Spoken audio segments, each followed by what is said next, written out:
Hey buddy, we got something cool in the mail today. Ooh, we'll have to unbox it and lay everything out to show people what it is. Yeah. The FedEx person was not happy to see me. That was kind of interesting. It wasn't a heavy package. I think it's because of the current situation. The item I was receiving was going to require, or should have required a signature, but they must have amended their policies. And she dropped it off the porch, and I opened the door, and she looked at me just kind of like, I was definitely outside of 6 feet. And she kind of looked at me weird and took off, and I said bye-bye, or said hello, or something. I don't remember. That was nice, but kind of crazy. It's not like I was going to go give her a hug or anything like that. No. Anyway, let's unwrap this bad boy. Well, here it is, ladies and gentlemen. We have an HK G36E. E is an echo. So, now some of you may be like, that's a machine gun. Well, normally you'd be right. However, this one has been destroyed. I'll show you what happened. It's missing the center section. It's gone. It's gone forever. So this is now a pile of parts, but you can use this to build a semi-automatic version, which I'll do in the near future. And not in this video, no. What's really cool is, now something like this is worth quite a bit. I would say if you were careful and parted this out, probably get at least $2,500 on it.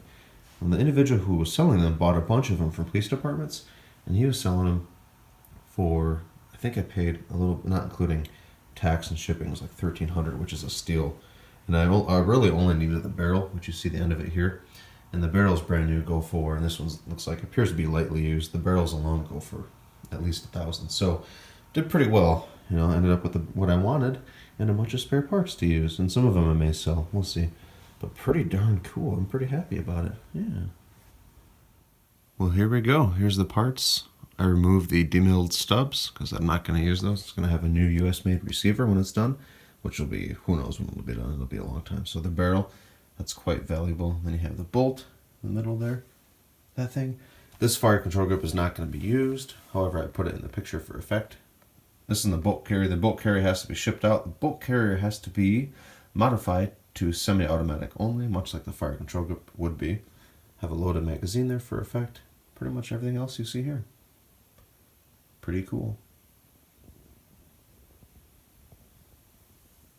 I use the receiver stubs as a mock-up for the clear G36.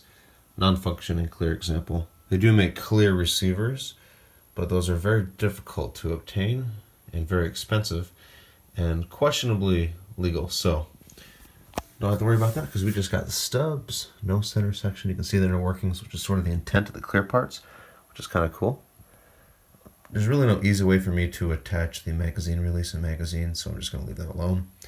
Kind of helps with displaying it too. And then eventually I'll get a barrel for it as well, just so you can see the inner workings of that.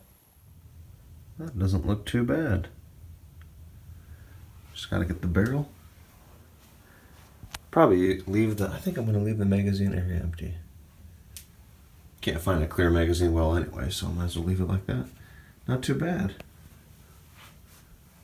That kind of goes with everything. People can kind of see how it's supposed to go together. I added these little HK armor pucks. Keep this from scratching the wood. So this is pretty much complete. All I need to add is the magazine well and pin, which I'll do eventually. I'm not going to pop a mag in there though, because there's no easy way to attach the magazine release components.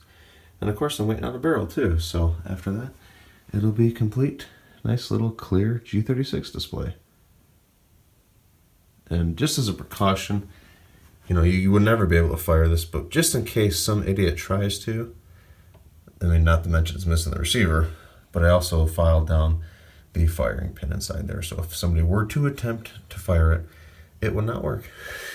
Assuming it would work without the firing pin modified, I don't think it would. And if it did, it would just explode in their hands. So just as an added safety precaution, can't hurt, right? Guess who's been a super good boy? As I was fiddling around with all my gun parts, Cinnabon's been sleeping the whole time. Yeah, I'm still probably going to cut the grass today. But he's been such a good boy, I'm not even going to pet him. I'm just going to let him chill, so I'm not bugging him any more than I am right now. Night, Cinnabon.